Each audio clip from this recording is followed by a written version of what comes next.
want to welcome everybody today to our play event at the Y. We've done this about 3 times already, and I really appreciate you guys all coming out. It's going to be a day of fun. It's going to be a day of information, and it's we really appreciate the fact that you're giving up part of your Saturday to be here with us with Project Live. My name is David. I'm on the board of Project Live. A little bit about me. I'm on the board of Project Live because I saw that there was a need in our community for more education and more people to reach out in the face of an addiction crisis in our area. Addiction meaning people have trouble with drugs and alcohol and they cannot stop, and it's getting them into a lot of trouble. And so we saw there was a need for help here in this community, somebody to speak up for those who maybe weren't sure if they could speak up. 4 speakers gave of their time to address the audience: a recovering substance abuse user, the daughter of an addict, and 2 Upper Perk Valley ambulance members. I am an addict, but I'm a recovering addict. I was in active addiction for quite some time. In high school, in junior high, it all started with, when I wanted to smoke weed, because I wanted, we were all smoking weed, everything was cool, and that just catapulted me into always being into that party scene. I played baseball. I excelled at baseball. I had opportunities to play in high school, beyond college. So there were talks of, I don't know if there's any baseball players in here, but your dream is to become a Major League Baseball player, and those talks were happening.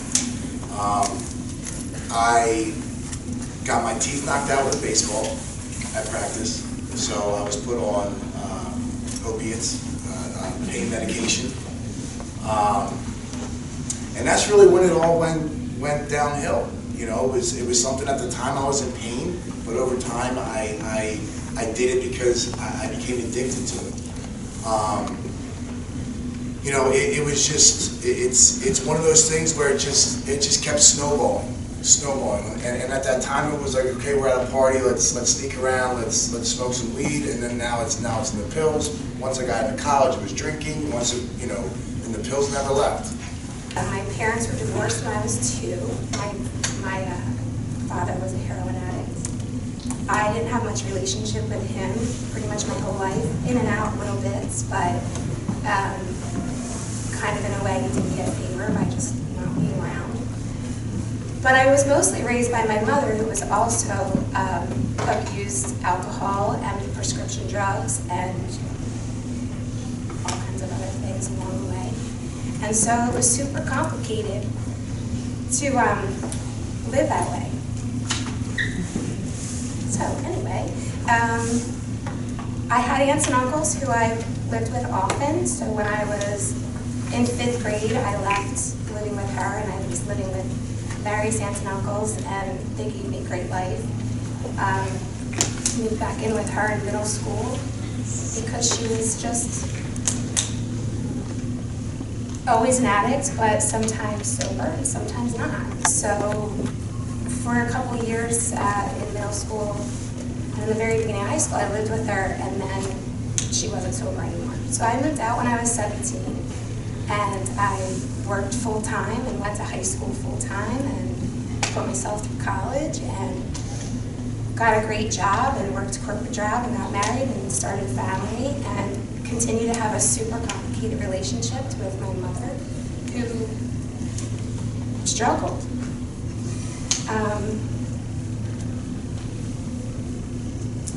We respond to last year there was about 40 overdose calls that came in listed as an overdose. Like I said, there's many others that turned out to be overdoses and that weren't dispatched that way. But let me give you this scenario, and I want you to think about it, and how would you react in a situation like this?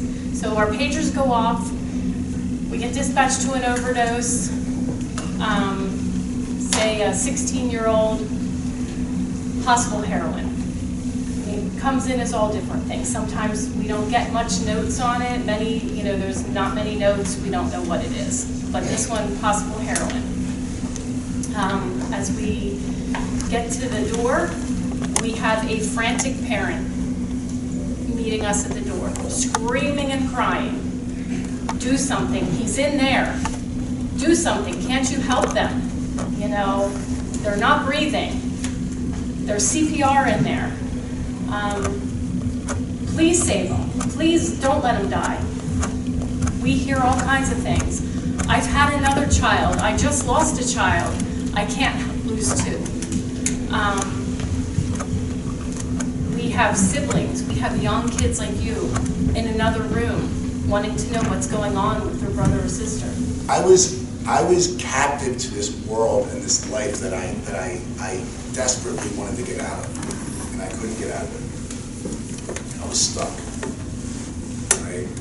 And it wasn't until there was a couple life experiences where police had to get involved, and I got pulled over, and thank God I didn't hurt anybody, because those were always, that's always right there. And they probably saved my life. So it wasn't until I had to hit complete rock bottom. I have a loving family. I have 3 brothers, a little sister who, at the time were scared to be around me, because I was somebody that they were scared of, because they didn't know if I was going to, flip out over nothing. They didn't know if I was going to try to get money or whatever the scenario was. They had the ability and were absolutely correct to feel the way that they did when they were around me.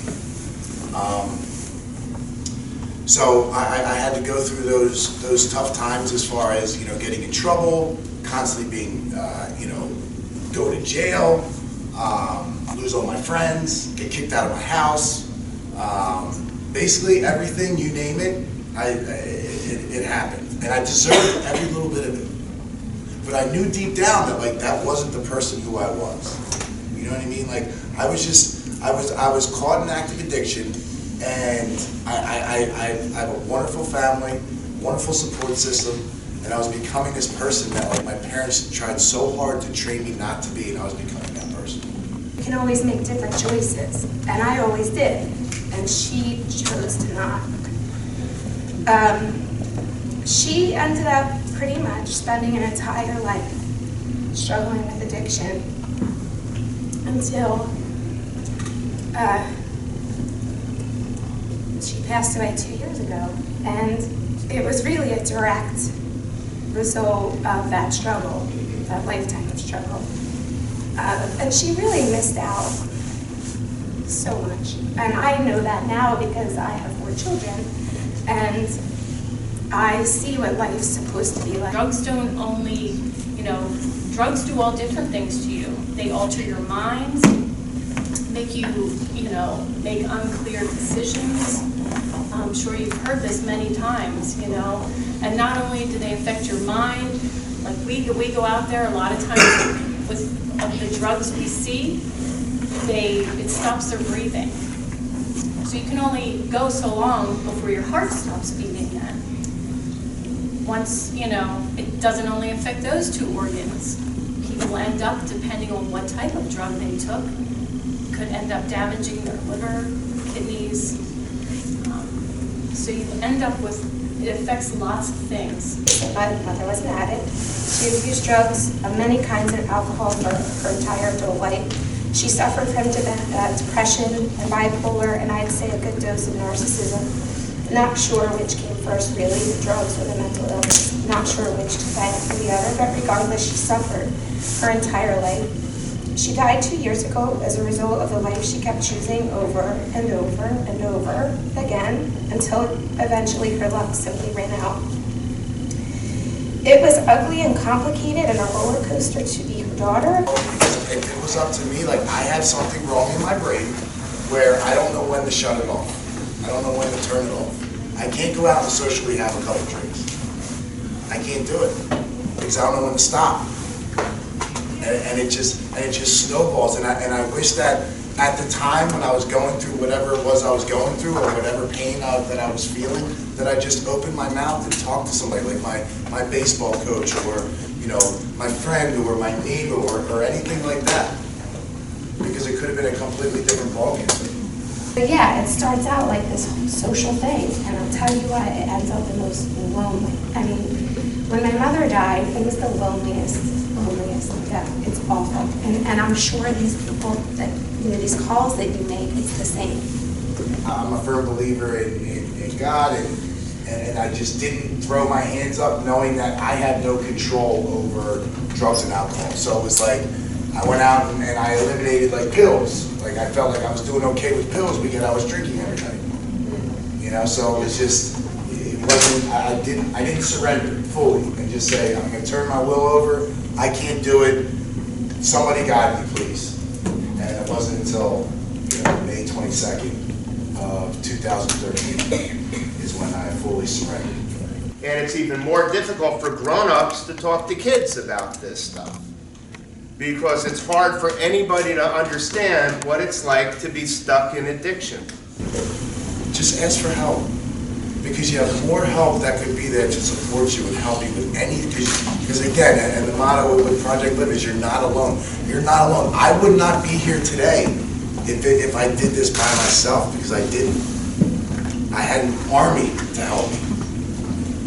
So I just wanted you guys, if I can leave you on anything, it's just that if there's anybody that you know, or if there's anybody that, or you're feeling some sort of way, just reach out for help. Just ask for help. It's okay to ask for help. I did. I'm a grown man. I still ask for help. I still call my mom. Like I do. And that'll never change. But at some point in your life, it's going to come close to you, whether it be a parent, a cousin, a friend, a roommate. Like, it's going to happen. You're going to come in contact with addiction in some way at some point. So just keep that in mind. What do you I certainly, there's been numerous occasions where people who I knew who were like in the program, and they were using, and at the time, I've called a probation officer, I've called, because at the end of the day they can hate me for that time, but at least I know they're still around to be able to be upset with me, and now that they're clean, I've been thanked many times, like, thank you so much. And there was nothing else, I got to a point where there was nothing else I can do. Now this might be a little bit, beyond where you guys are at. However, but when that time comes, it's okay if you're doing something to help somebody, to go to like a guidance counselor or a teacher or, an authority figure, just to kind of say, hey, listen, and if you don't feel comfortable with letting them know, just maybe just say, listen, in confidence, can we keep this between you, but I just want to let you know this is what I see, this is what's going on. Because at the end of the day, if you could be helping somebody, you could potentially be saving somebody's life. After the presentations, the kids got to play dodgeball with first responders and other adults and paint rocks of hope.